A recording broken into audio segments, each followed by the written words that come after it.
Salut, je m'appelle Phil, qu'est-ce que j'ai lu, qu'est-ce que j'ai aimé récemment? C'est parti pour un nouveau Top Comics. Je vais poser ça, ça ne sert à rien.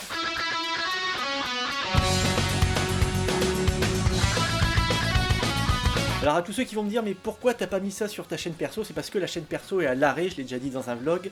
Le jour où j'aurai du temps à y consacrer, si ça arrive, ben, je reviendrai sur la chaîne, mais là faire une vidéo tous les 6 mois ça m'intéresse pas, donc c'est sur la chaîne de lescomics.fr. Et à ceux qui vont me dire pourquoi tu fais un top comics sur lescomics.fr alors qu'il y a déjà une émission qui s'appelle Conseil lecture comics, c'est parce que les conseils lecture c'est parce que dans les conseils lecture comics on conseille un comics qu'on aime bien, alors que dans les top comics je parle des comics que j'ai aimés et aussi des comics que j'ai pas aimés. J'aime bien les comics, sinon j'aurais pas tout ça évidemment, mais bon, faut bien avouer que c'est pas toujours parfait.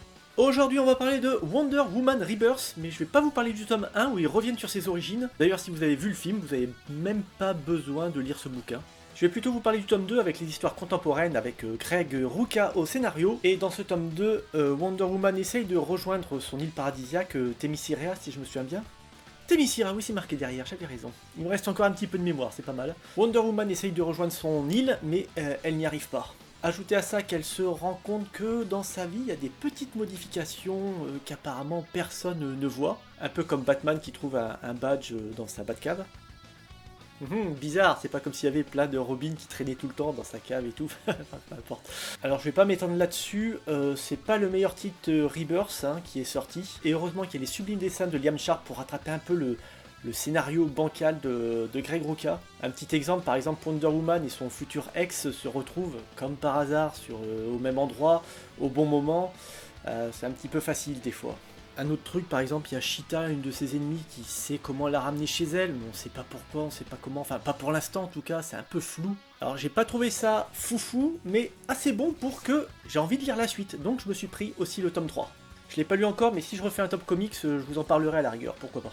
Et donc en France, c'est édité par Urban Comics, vu que c'est du DC Comics. DC Comics. Ouais. J'ai pas précisé, pour ceux qui savent pas, dans le top comics, je classe les comics que j'ai lus dans l'ordre de ma préférence, ça ne concerne que moi, vous êtes libre d'aimer les bouquins que j'aime pas et de pas aimer les bouquins que j'aime. Et donc Wonder Woman est évidemment première, puisque c'est la seule pour l'instant. Va-t-elle se faire dépasser par Beck Black Eyed Kids? Alors, Black Eyed Kids, c'est des enfants qui ont les yeux noirs et qui tuent des gens, mais ils tuent pas tout le monde, parce qu'apparemment ils ont un plan. Et ils ont un chef qui est là depuis des années. Je sais pas comment l'expliquer, c'est comme l'histoire du bon comics et du mauvais comics, comme le sketch des inconnus, le bon chasseur, le mauvais chasseur. Ça s'explique pas. Dans Sweet Tooth, par exemple, de Jeff Lemire, parce que ça me fait penser à Sweet Tooth, l'auteur vous donne de temps en temps des informations, ça permet de faire avancer l'histoire, et vous restez captivé. Et là, il fait la même chose, le scénariste Joe Pruitt, je sais pas. Et en fait, ça marche pas. Les informations qu'il donne, elles sont peut-être importantes, mais j'ai pas envie de le savoir tout de suite, ou ça m'intéresse pas de le savoir tout de suite.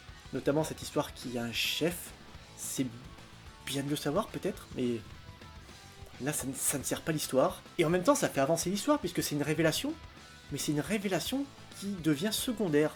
C'est vraiment compliqué à expliquer, mais j'ai vraiment pas accroché à l'histoire. Un truc tout bête. Le premier chapitre, ça commence. Les gamins aux yeux noirs massacrent une famille. Seul problème, c'est qu'on connaît pas cette famille, donc on n'est pas attaché à eux, donc ils peuvent mourir, je m'en tape quoi.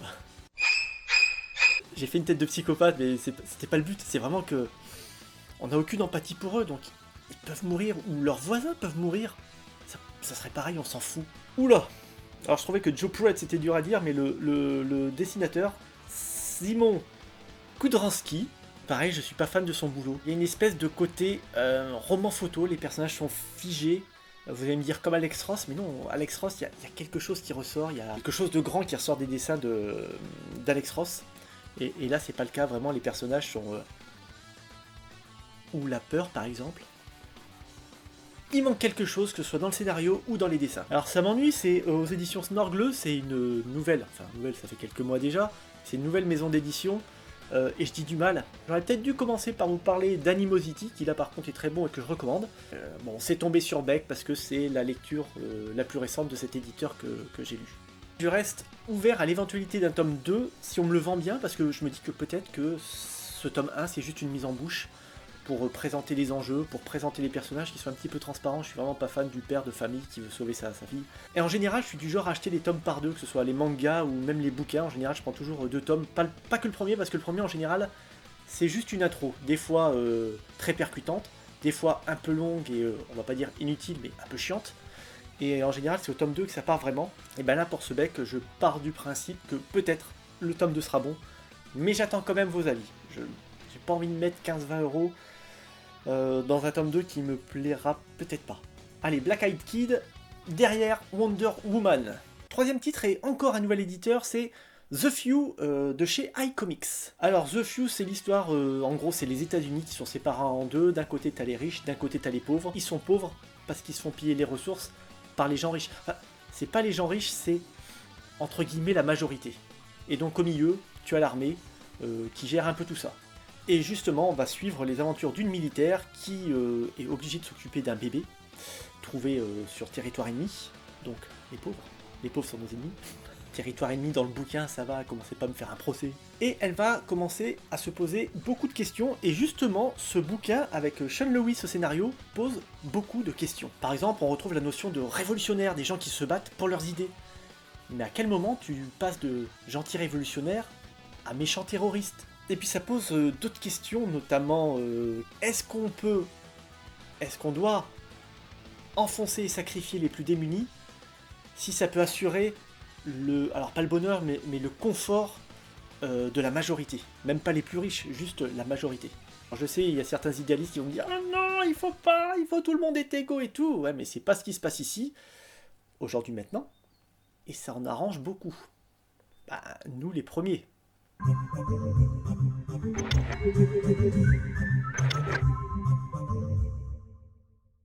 We find the world. We find the world. We find the children. We find the children. Vous voyez, pays du Nord, pays du Sud, c'est un petit peu ce qui se passe chez nous. Donc vous l'aurez compris, je pense beaucoup de bien du scénario de The Few. Par contre, au niveau graphique, c'est qui au dessin? Hayden Sherman. J'ai un petit peu des soucis avec son crayon. C'est comme si John Romita Jr. avait trouvé une règle. C'est-à-dire John Romita Jr., on lui reproche souvent de faire des trucs bien carrés et tout. Mais là, les courbes sont interdites. Tu trouveras pas un rond là-dedans. C'est vraiment droit, clac. Cependant, pour son univers, ses personnages et toutes les questions que ça pose, je mets The Few en première position. Si vous avez lu ces titres, j'aimerais bien avoir votre avis quand même. Et c'est pas fini parce que je classe toujours 4 titres. C'est comme ça dans le Top Comics, il y a 3 places, mais il y a 4 titres à classer. Et ce 4ème titre a été écrit par Brian K. Vaughan. Brian K. Vaughan.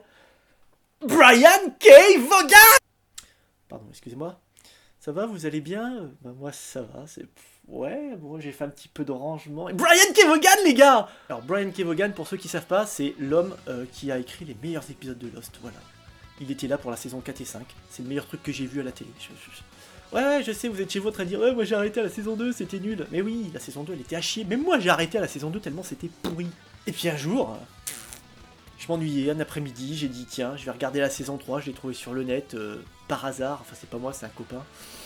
Et j'ai regardé la saison 3 entière, je me suis dit, tiens, mais c'est pas mal, c'est pas mal. Et j'ai regardé la saison 4, les premiers épisodes américains étaient sortis, et oh, mon dieu. Et en bas du générique, c'était marqué Brian K. Vaughan. Le gars, il est fort. Je vois un truc là-bas, je reviens.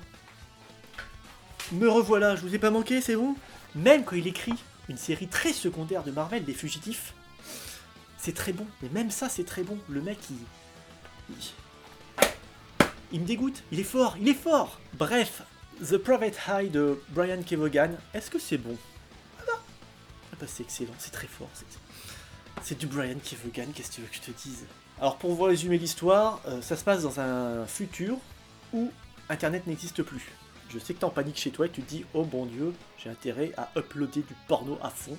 C'est comme ça n'existe plus, et donc quand tu veux faire une recherche, tu passes par des détectives privés, enfin ils se font appeler comme ça, mais... Alors, pas une recherche justement porno, hein. C'est par exemple quand tu veux faire des recherches sur toi-même. Et c'est le cas dans ce bouquin. Une nana vient un jour et lui fait « Trouvez toutes les informations que vous pouvez sur moi ». Alors on sait pas pourquoi au début, on se dit peut-être qu'elle veut se lancer dans la politique ou c'est une actrice et elle s'attend à ce qu'il y ait un drame qui sorte un de ces quatre.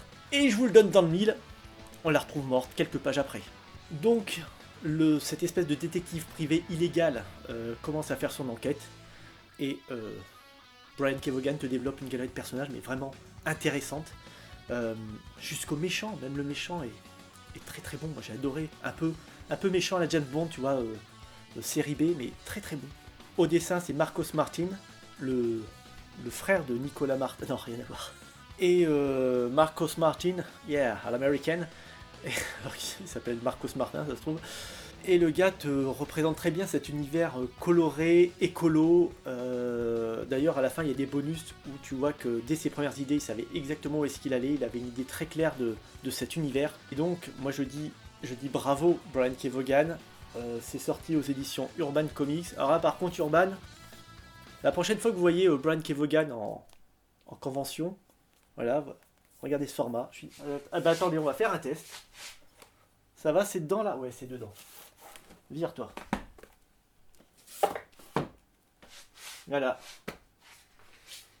Et ouais, vous voyez, hein, ça dépasse. Ah, ça dépasse là. Donc voilà, Urban, la prochaine fois que vous voyez Brian Kevogan en convention, vous dites « Bonjour, ça va? Salut, bonne journée !» Hop, une balayette. Et vous lui dites « Faut arrêter vos délires. Faut arrêter vos délires. » On achète des bibliothèques Billy qui coûtent très très cher. Et ça tient pas. Je vais pas le mettre comme ça. C'est dégueulasse. C'est dégueulasse, je suis désolé. Là, ça dépasse. J'ai plus de place pour ma figurine, je vais la mettre là, mais elle va se casser la gueule. Mais non, Urban, mais enfin. Donc, quand il y a un scénariste qui part dans un délire avec son copain artiste là, vous lui dites non. Tu fais carré, tu fais format Strange, voilà. C'est le format carré, normal, voilà, inventé par Strange. Si, c'est Strange qui l'a inventé. Pipéloïdal rectangulaire, ça ira très bien. Et puis voilà, bon, je rangerai plus tard. Mais non. Alors oui, c'est beau. Ah bah tiens, je tombe sur un truc déjà direct. Mais voilà. Oula, c'est un spoil. Mais voilà, non, c'est... Voilà, ça c'est pas un spoil, ça. Voilà, c'est très beau, hein, ces formats 16 neuvième et tout. Mais Billy, dis non. Billy, dis non. Bibi, dis non. C'est pas possible. Ça va être quoi après? Ça va être en forme de voiture. Faut arrêter. Arrêtez. Mais bon, allez, The Private Eye, vous l'avez compris, direct premier, parce que Brian Kevogan, les gars, c'est très très bon. Moi, j'ai adoré, je conseille, mais 1000 fois. Ça fait pas envie au début. Moi, je croyais que c'était un robot. Je comprenais pas la couverture quand je l'ai pris. Bon. Et puis j'ai mis, je crois qu'il est sorti déjà depuis plusieurs mois. J'ai mis un petit moment de le lire. Il était rangé comme ça. Il était encore emballé d'ailleurs et tout. J'ai dit ouais, je le lirai plus tard et tout. Et quand j'ai lu, waouh, ça, faut en faire un film. Pas une série télé, sinon ça va traîner pendant des saisons. Non. Tu fais un film 1h45, tout condensé. C'est bien, il y a des morts, il y a des larmes, il y a du rire. C'est très très bien. Franchement, je conseille. Merci d'avoir regardé cette vidéo. Il va falloir que j'ai du rangement à faire là à cause de vous. Hein. Si ça vous a plu, évidemment, partagez sur les réseaux sociaux, c'est important. Soutenez les créateurs que vous aimez. Donc si ça vous a plu, n'hésitez pas à partager sur les réseaux sociaux avec un petit hashtag cœur, waouh, trop bien et tout. Qu'est-ce que je raconte? Et moi je vous dis à la prochaine.